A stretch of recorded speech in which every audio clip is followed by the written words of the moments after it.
Our next speaker is Jared Saia, who will talk about robust and private decentralized memory. Thank you, Kirk, and I'd like to thank the organizers of this workshop for inviting me and presenting this and holding a great workshop. One quick thing I want to mention: I have a hearing impairment, an uncorrectable impairment. I'm actually deaf in certain frequencies, so I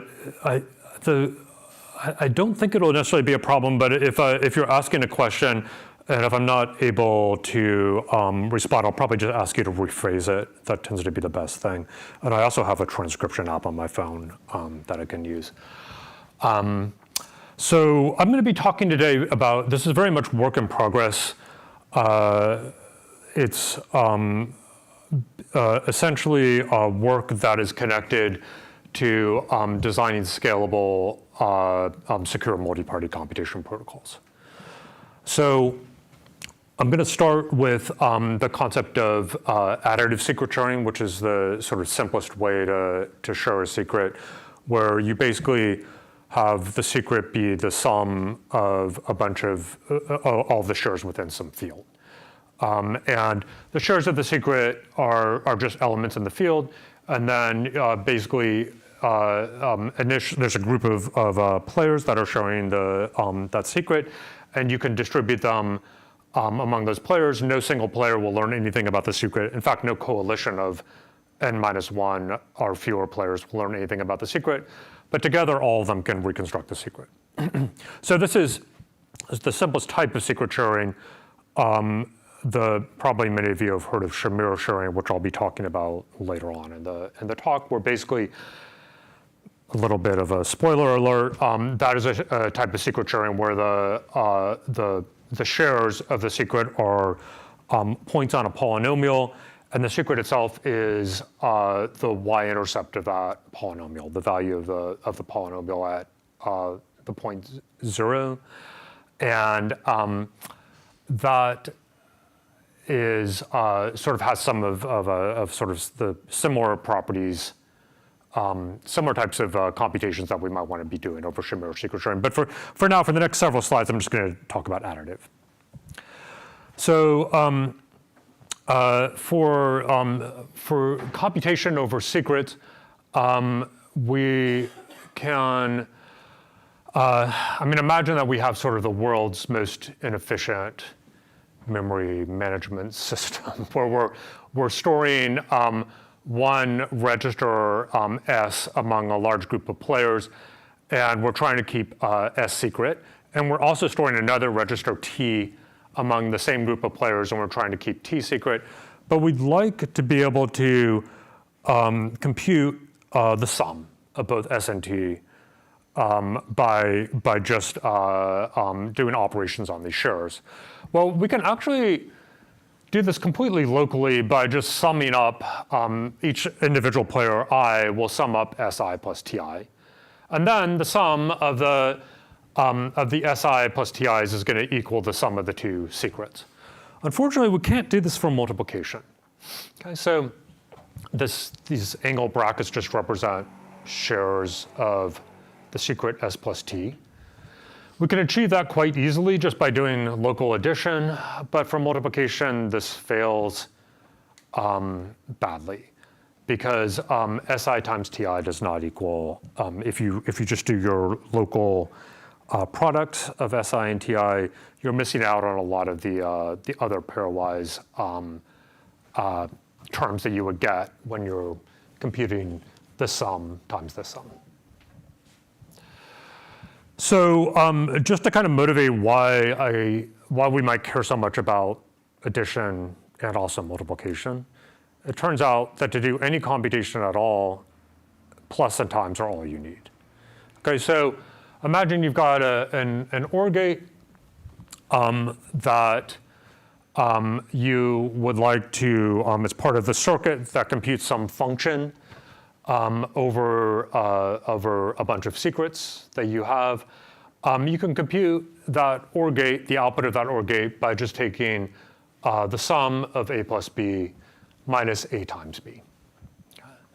An AND gate is even simpler. You can just take the product of A times B.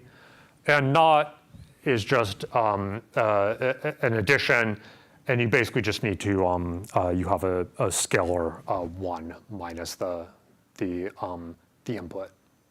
So if you can do OR, AND, and NOT, you can compute any circuit, and so you can compute any function, and you can compute a function basically secretly.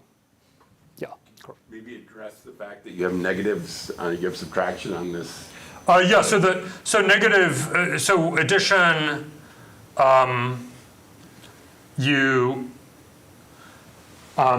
I mean, if you can do the addition, you can also do subtraction, basically.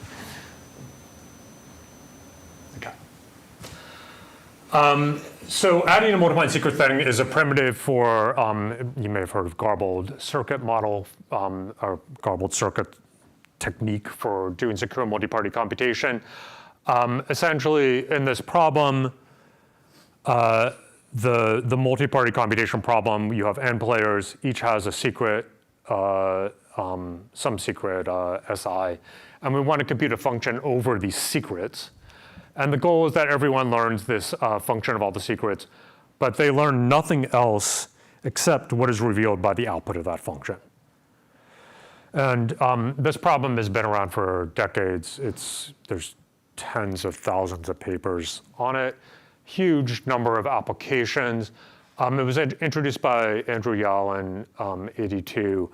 The 2 millionaires problem is one of the initial problems that he studied, where you have 2 millionaires, each one has a secret net worth, and they want to learn who is richer, but they don't want to reveal their individual net worths. Okay, so there's a certain function that they want to compute, and they want to learn the output of that function, but to reveal no additional information about their private inputs to that function than what is revealed by the output.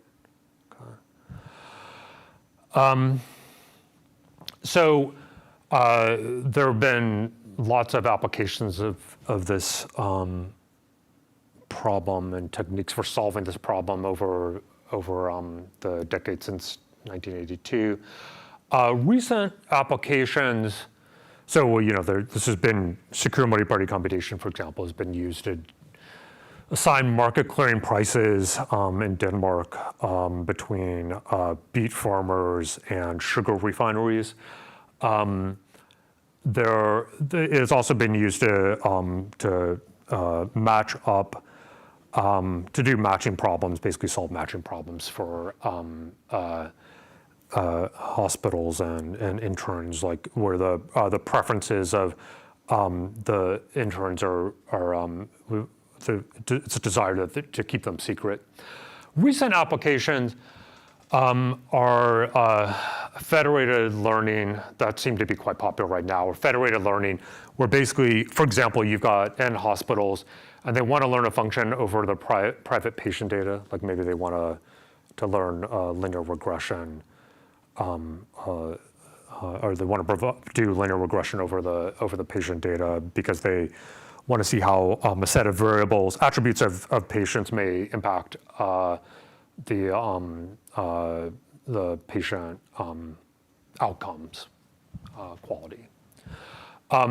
Another, I guess sort of increasingly important application is smart contracts. So in blockchains, you might want to have a set of players that want to run a Vickrey auction without having to pay an auctioneer. So the function f that we sort of create a circuit to compute is a function that returns the ID of the player that won the auction and the price that they have to pay, like the second highest bid, for example. Okay. So again, the problem of interest to us is, can we compute with secrets? Plus is easy, but can we multiply? So the rest of the talk, I'm just going to focus on multiplication. So imagine that we've got shares of some register S and some register T. So what I mean by this is there's some value S in our finite field, some value T in our finite field. No individual player knows either of these values, but they have the shares that can be used to reconstruct them. And then we want to get shares of S times T. Okay. So the trick that we're going to use to do this is what are called beaver triples. And we're going to assume that we have shares of a random element in the field, shares of another random element in the field, and then shares of those two random elements multiplied by each other. And I'll talk more about how to obtain those. We might be able to obtain those in a moment. But for now, let me just show you how they would be useful to us. So if we had these things, and we've also got our secrets, then we could first reveal S minus A, right? So we don't want to reveal S, but we could reveal S minus A by basically having everyone subtract their own individual share of A from their share of S, and then just send that out to everybody. And then beta could be T minus B, and then the players can just basically create new shares UI, which are this sort of complicated looking expression, which actually turns out to be quite easy to simplify. The shares of UI are, because of the way alpha and beta are constructed, and then this is constructed, beta times the share Si is going to be T minus B. You can just pull out the beta. And then when you do the sum of the SIs, you get the value S. So T minus BS, plus you can pull out the alpha here, you get an S minus A. And then when you sum up the BI, you get the value B. And then plus, well, the sum of the CIs is just equal to A times B. And you can see when the smoke clears here, all of these things are going to cancel out, and you're just going to wind up with A times B. Okay? That is what the sum of the UIs will be. But of course, that's never going to be revealed. So let me show you this picture again, like not just algebraically, but sort of a picture of what the players are doing. So these are the beaver triples that we're going to assume magically for now we have. Here are three players. They've got shares of S and shares of T. And now each of them also has shares of the beaver triples, right? So they've got shares of A, shares of B, and then shares of A times B. So just kind of going through that process again, the first thing they're going to do is they're going to compute and publish these values alpha and beta. And the way they do that is they basically just take, each of them is going to take their SI value, subtract the AI value from it, and then just send that to everybody else. Okay. So each of them does that, and then now everybody can compute the sum of SI minus AI. That's going to be the alpha value, and you can do the same thing for the beta value. Okay. And then once they've got those alpha and beta values, then they can privately compute the UI value just using this equation. And then we have this result that the sum of the UI values is going to be A times B. Of course, they're not going to immediately share their UI values with each other because there might be some subsequent computation that we want them to do. Maybe this is the output of some AND gate, or it's a multiplication that's done to compute the output of some OR gate. And there may be many, many more gates in our circuit that we're going to be wanting to compute. Okay, so the nice thing about beaver triples is they also work with a kind of somewhat more sophisticated secret sharing scheme, which is Shamir secret sharing. Here, if you're sharing the secret S, you compute a degree T polynomial where T is some value less than or equal to N. It's the threshold that you want to ensure robustness against coalitions of that size. And you have a polynomial basically of degree t. So in this example, t is 2. So it's just a degree 1 polynomial. You have a polynomial of degree. If you want to have robustness to t, you're going to need a polynomial of degree t minus 1, right? So basically, here the shares are points on this line. The secret is 2, and 2 good players can determine the secret. Note that this also gives you some robustness to basically errors are Byzantine players. In fact, 4 players can find the secret even if one unknown player among that group of 4 is bad, right? Because you could just basically find the line that's determined by 3 of the players. Yeah? Sorry, I'm a little slow. Can you go back to the previous slide? Yes. Yeah. Let's see, shouldn't that be S times T? Because that's what you want to find, right? Not A, B, etc. X times t. I mean, that is S. Oh, S times t. Not A, B, right? Oh yeah, it should be. Yes, I'm sorry. That actually is an error. Yeah, thank you. Sorry about that. Maybe you could repeat that, I'm not sure. It should be, yeah, the thing that we want to compute Is S times T. is S times t. Yes. Sorry. Good catch. Okay. Okay, so the beaver triples work even with Shamir shares because of the fact that this algebra basically also essentially shows that you can get get shares of multiplications of S and T. So unfortunately, beaver triples are expensive to compute, although they're used all the time. They can't be reused. So basically, if you think about this process here, if I want to do one multiplication of S and T, I need to use a fresh set of beaver triples every single time that I'm computing a new multiplication, or else I'm leaking information, right? I mean, if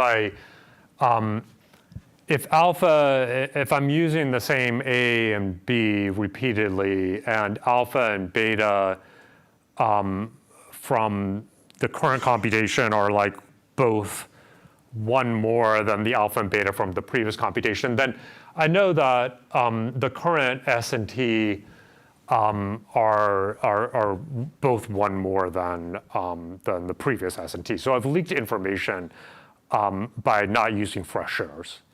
So we need to source a large number of these beaver triples. Yeah. Mind what the CIs are in the previous slide? The CIs. The TIs. The SIs are the shares of the secret S. The CIs.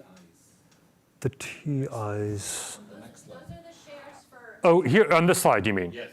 Yes. Okay. Yeah. I'm sorry. So S is one secret, and then T is another. So S is the shares of secret S, and then T is the shares of secret T. And the CIs. The C sub I, A, B, C. Oh, the CIs. The CIs. I'm sorry. Thank you. The CIs are the shares of the secret A times B. So they're basically this beaver triple. It's going to be created in such a way. These are the CIs here.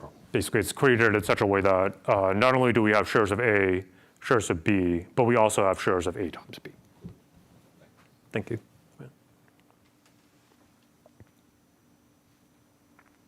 Okay. So typically, beaver triples are computed, sort of pre-computed before the multi-party computation occurs, oftentimes using cryptographic primitives, so that make sort of cryptographic hardness assumptions. Our goal in this research was to try, first of all, to avoid cryptographic assumptions beyond just assuming that we have private channels, and also to try to ensure low communication, because we were particularly interested in multi-party computation protocols where there's a very large number of players. Okay, so the technique that we're using, and again, this is very much ongoing research, the technique that we're using is the fast Fourier transform. So remember, sort of specifically discrete Fourier transform. So the discrete Fourier transform allows you to go from the coefficient space of a polynomial to point space. So values of that polynomial at a certain number of points. And you can do this in a very efficient way, provided that the points that you're interested in are powers of a root of unity. The nice thing also, I mean, you can do this in logarithmic time. The other nice thing about this is the network is sparse. I mean, if you look at it. So the thing that we're gonna be interested in ultimately is basically this computation. We'd like to do it in a decentralized way. And because the network is sparse, hopefully we can do this in a way where we're not sending that many messages. Okay. So another way to think about, so that's coefficient of point space. Another way to think about the Fourier transform in terms of secret sharing is the secret is a knot, right? Like that's the for Shamir sharing, for example. That's the output of your polynomial when x equals 0. So you can plug that into a naught and then maybe just set these values to be random. And then your output of the fast Fourier transform will then basically be your Shamir shares. Okay. So let me now try to give sort of a naive way to create beaver triples. So I could just plug in it'll be a random value because I want the beaver triples to be, a random A, a random B, and then I want to get shares of A times B, right? So I can plug in A, get Shamir shares of A, plug in B, get Shamir shares of B, and then if I have Shamir shares, it's actually I can do a naive way to get the product is just to multiply F. So AB, the I share of AB, is going to be F omega I times G omega I.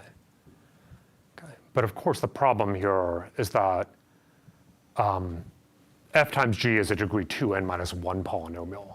The degree's too high, right? So I only have n players. I can only have n shares of that polynomial at most. So a solution is to reduce the degree of f and g. So here I'm just setting a2 and a3 to be 0, for example, and setting the coefficient a1 to be something random. And then I can set b2, b1 to be random, and b3 to be 0. And now when I multiply f and g, I get back a polynomial which is degree n. And that somehow, that fits, right? Like I now have n points among the n players, and so the degree of the polynomial a times b is not too large for me to reconstruct it. Okay, so that's one of the problems. Another problem is this. I mean, if I'm trying to use this Fourier transform to guide distributed computation that's going to happen to create these Shamir shares, this secret is revealed, right? I mean, if this is just a single, if there's a single player per every node, then whatever player is associated with this node already knows the secret, right? And in particular, these players associated with these nodes also If these two got together, they could reconstruct the secret. Okay. So the idea to get around that problem that we're sort of working on is to try to harden these nodes by using groups of players which are sort of larger the more critical the node is. Okay. So the weight of a node is the number of players that are going to be associated with that node, and those players are sort of working together as a single functional group. And we can use these sort of standard tricks like iterative secret sharing and expander graphs to make sure that we can perform the computation among that set of players in such a way that no player learns the secret. Of course, there's a cost associated with that. I mean, the higher the weight of the node, the more people at that node, the more messages need to be sent. So we'd like to keep some of all the weights at all the nodes small, and to also assure that the adversary must control some theta n total weight to learn the secret. And here is just a picture of a weighting scheme, a candidate weighting scheme that we have that we believe works. There's sort of this kind of a bunch of linear algebra type proofs that we're sort of in the process of writing to show that if the adversary controls a certain weight which is less, something which is less than some small constant times n, that of nodes, that A naught is not going to be in the span of that set of nodes. Okay, and I guess I already sort of talked about this. I mean, there are these standard tricks to allow for communication between large groups of nodes. Of course, there's a cost you have to pay.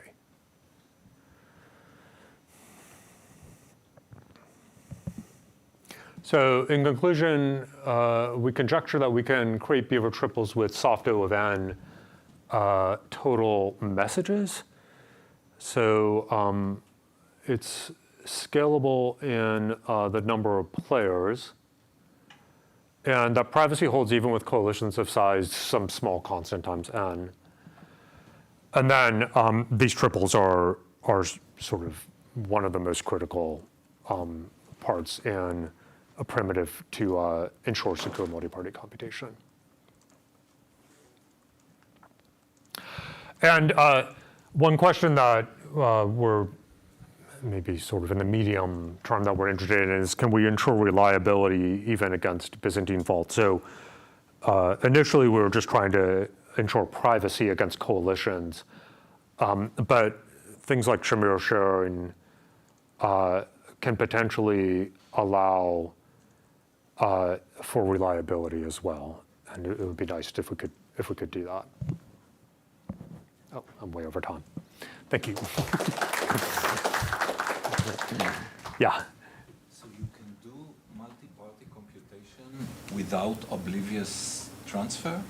Well, it's already well known that if you have private channels, that it is possible to do secure multi-party computation, without assuming any other cryptographic primitives.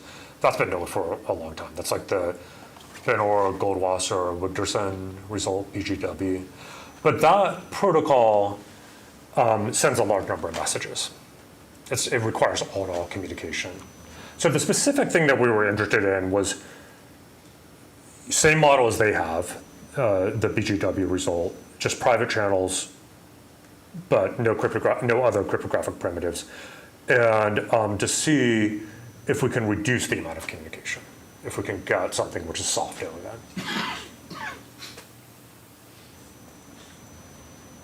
So your original motivation for multiplication was it let you do and/ors and nots? Yes. Could you have something else other than multiplication there that if you combine it with plus, lets you do and/ors or nots, or that's sort of somehow simpler or not clear?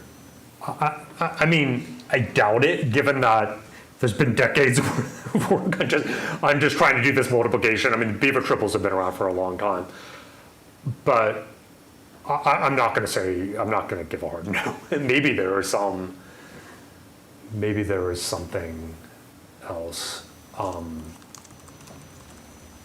that could be easier. But also, I mean, multiplication is kind of nice because it's sort of, it's you can think of it as convolution, and the Fourier transform seems to be like a nice way of doing that in an efficient way. All right, let's thank the speaker again. Enjoy your lunch, and we'll see you back here sometime between 3 and 3:30.